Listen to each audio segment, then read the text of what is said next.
صلی علی رسولہ الکریم اما بعد فاعوذ باللہ من الشیطان الرجیم بسم اللہ الرحمن الرحیم لا یجرمنکم شنآن قوم علی الا تعدلوا اعدلوا هو اقرب للتقوی آمنت باللہ صدق اللہ مولانا العظیم الصلاۃ والسلام علیک یا سیدی یا رسول اللہ وعلی آلک واصحابک یا سیدی یا حبیب اللہ۔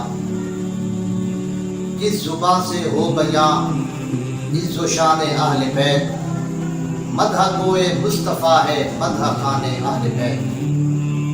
محترم سامعین السلام علیکم۔ آج کا ہمارا موضوع ماتم کرنا کیسا ہے، کس نے کیا اور کب کیا، کب سے یہ کام شروع ہوا، اس کے متعلق چند معلومات آپ لوگوں کی گوش گزار کروں گا۔ دعا ہے کہ مولا کریم حق بیانی کی توفیق عطا فرمائے۔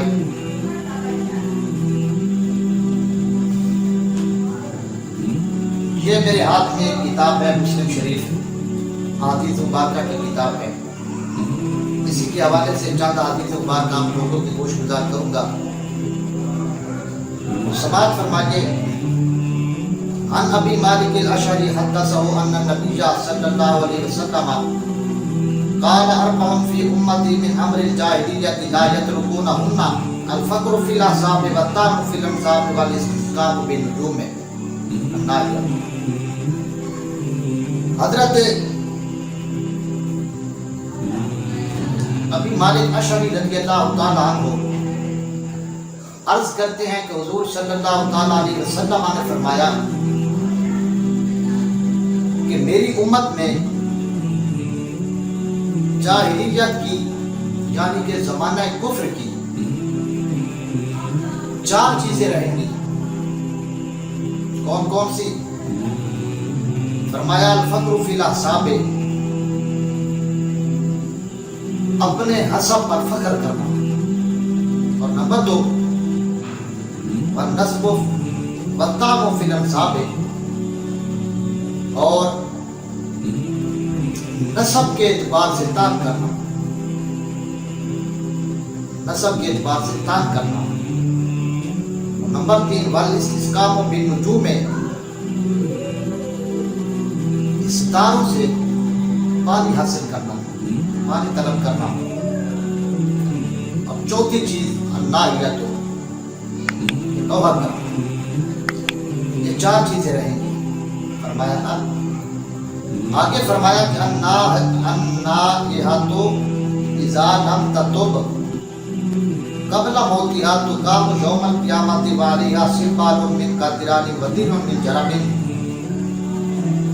فرمایا کہ نوحہ کرنے والا جب تک وہ موت سے پہلے توبہ نہیں کر لیتا، نوحہ کرنے والا جب تک وہ موت سے پہلے توبہ نہیں کر لیتا، اس وقت تک وہ آخرت کی کوئی امید نہیں کر سکتا۔ اب یہ دیکھیں کہ اتنی سخت وعید ہے اس بارے میں۔ اگر یہ کام جائز ہوتا، جائز تو کجا، انہوں نے اسلام بنا دیا ہے کہ یہ ہے اسلام، کہ اسلام یہی ہے۔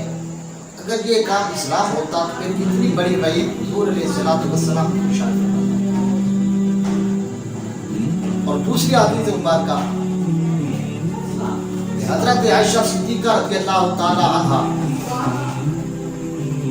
آپ بیان فرماتی ہیں کہ حضور صلی اللہ تعالی علیہ وسلم آپ کے پاس حضرت جعفر بن ابی طالب رضی اللہ تعالی عنہ اور عبداللہ بن رواحہ، ان لوگوں کے شہید ہونے کی خبر پہنچی، ان لوگوں کے شہید ہونے کی خبر پہنچی تو حضور صلی اللہ تعالیٰ علیہ وسلم آپ غمگین ہوئے، آپ غمگین بیٹھے تھے، آپ نے غم کیا۔ اور حضرت عائشہ صدیقہ رضی اللہ تعالیٰ عنہ آپ فرماتی ہیں کہ اسی دوران ایک آدمی آیا، اس نے عرض کیا کہ یا رسول اللہ صلی اللہ علیہ وسلم، کہ جعفر بن ابی طالب رضی اللہ تعالیٰ عنہ آپ کے گھر میں عورتیں جو ہیں وہ بین کر رہی ہیں، نوحہ کر رہی ہیں، حضور صلی اللہ علیہ وسلم نے ارشاد فرمایا کہ جاؤ انہیں روکو۔ وہ آدمی کیا، حضور علیہ السلام کا پیغام ان تک پہنچایا، لیکن وہ باز نہ آئی۔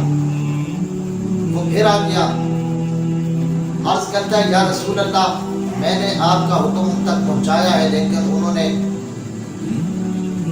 آپ کا حکم نہیں مانا۔ آپ فرماتے ہیں پھر جاؤ۔ وہ آدمی چلا گیا، اس نے ان عورتوں کو حضور علیہ السلام کا پیغام پہنچایا لیکن پھر بھی وہ باز نہ آئی۔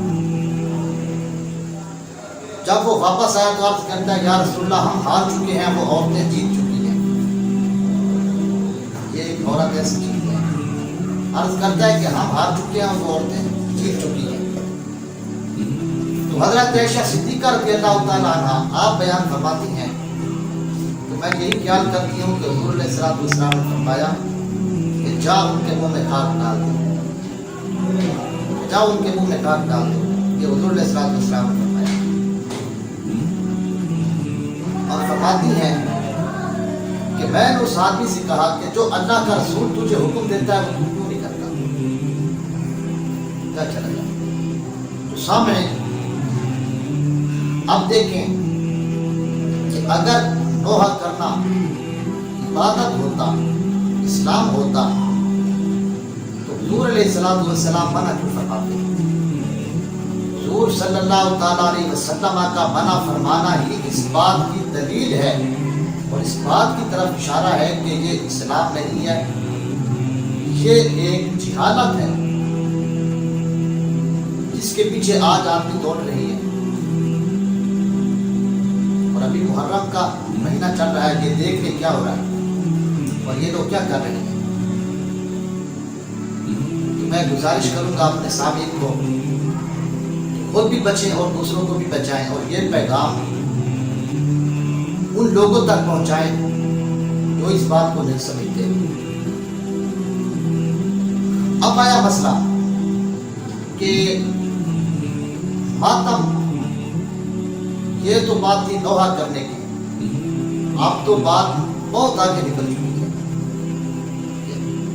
انسان اپنے آپ کو زد و کوب کرتا ہے، مارتا ہے، پیٹتا ہے۔ اس حوالے سے بھی کافی حدیث مبارکہ موجود ہے کہ یہ کام ناجائز ہے اور حرام ہے شریعت کے اندر۔ اہل سنت و جماعت کا جو عقیدہ ہے وہ یہی ہے کہ یہ اپنے آپ کو مارنا، پیٹنا، ماتم کرنا یہ حرام ہے۔ یہ بات کان کھول کے سن لیں کہ میں بار بار کہہ رہا ہوں کہ یہ حرام ہے اور حرام خوری کرنے والا اس کے بارے میں کیا کیا۔ اور ایک آدمی حرام خوری کر رہا ہے اور اسی حرام خوری کو آپ اسلام کا درجہ دیں کہ یہ اسلام ہے، اس سے بڑھ کر اور جہالت کیا ہو سکتی ہے؟ سوچنے کی بات۔ تو یہ بات کب سے چلی؟ حضرت امام علی مقام رضی اللہ تعالیٰ عنہ آپ کی شہادت کے 291 سال بعد معیز الدولہ دہلوی نے یہ طریقہ رائج کیا تھا، یہ بدعت نکالی تھی۔ معیز الدولہ دہلوی نے یہ بدعت نکالی تھی اور اس وقت سے لے کر آج تک دیکھ لیں کہ اسی طریقے پہ چاہے لوگ چل رہے ہیں۔ اور یاد رکھیں کہ بدعت دو طرح کی ہوتی ہے، ایک بدعت حسنہ اور ایک بدعت سیئہ۔ بدعت حسنہ یہ اچھا کام ہے، اسلام کے اندر اس کی گنجائش ہے اور اس کا کرنے والا بھی ثواب پاتا ہے، اور جس نے یہ طریقہ ایجاد کیا ہوتا ہے اس آدمی تک بھی اس کا ثواب پہنچتا رہتا ہے۔ اور اس کے برعکس جو آدمی بدعت سیئہ کا مرتکب ہوتا ہے، بدعت سیئہ کو اس کا انتخاب کرتا ہے، ایجاد کرتا ہے، جب تک وہ گناہ چلتا رہے گا تب تک اس کے ایجاد کرنے والے کو برابر کا اس کا حصہ ملتا رہے گا، وہ بھی گناہ گار ہوگا۔ تو یاد رکھیں ماتم کرنے کی، نوحہ کرنے کی اسلام کے اندر اجازت نہیں ہے۔ اور ویسے بھی حدیث مبارکہ میں آتا ہے کہ آدمی 3 دن سے زائد کو غم نہیں منا سکتا، 3 دن سے اوپر کو غم نہیں منا سکتا۔ تو امام علی مقام رضی اللہ تعالیٰ عنہ، آپ کو تو کتنا عرصہ ہوا ہے شہید ہوئے اور آج بھی یہ قوم غم کے اندر داخل ہے۔ تو کیا سال میں ایک مرتبہ صرف محرم کے مہینے میں 10 دن میں غم منانا جائز ہے؟ غم صرف 10 دن ہوتا ہے، اس کے بعد جو بے حیائی اور یعنی فحاشی جو یہی چاہے لوگ کرتے ہیں پھیلاتے ہیں، اس کے بعد غم چلا جاتا ہے۔ اور دوسرا، یہاں پہ ایک عام مسئلہ چل رہا ہے، اس بات کی طرف بھی آپ کی توجہ چاہوں گا کہ محرم کے اندر شادی نہ کریں، محرم کے اندر شادی نہیں کرنی چاہیے۔ یاد رکھیں جو کام جائز ہے وہ جائز ہے، یہ کہیں نہیں لکھا کہ محرم کے اندر شادی نہیں کرنی چاہیے۔ محرم کے اندر شادی آپ کر سکتے ہیں، جب چاہے کر سکتے ہیں، یہ ایک حلال کام ہے، اچھا کام ہے، اور جب چاہے کس وقت چاہے، دن ہو رات ہو جب بھی ہو آپ کر سکتے ہیں۔ اس چیز کی شریعت میں کوئی ممانعت نہیں ہے۔ تو میں اپنے سامعین کو التماس کروں گا کہ اس پیغام کو مجاہدوں تک بھی پہنچائیں، خود بھی بچیں اور دوسروں کو بھی بچائیں۔ اللہ تعالیٰ نبی نے ارشاد میں فرمایا کہ یا ایھا الذین آمنوا قوا انفسکم واہلیکم نارا، فرمایا کہ اے لوگوں اپنے آپ کو بھی بچاؤ اور اپنے گھر والوں کو بھی بچاؤ۔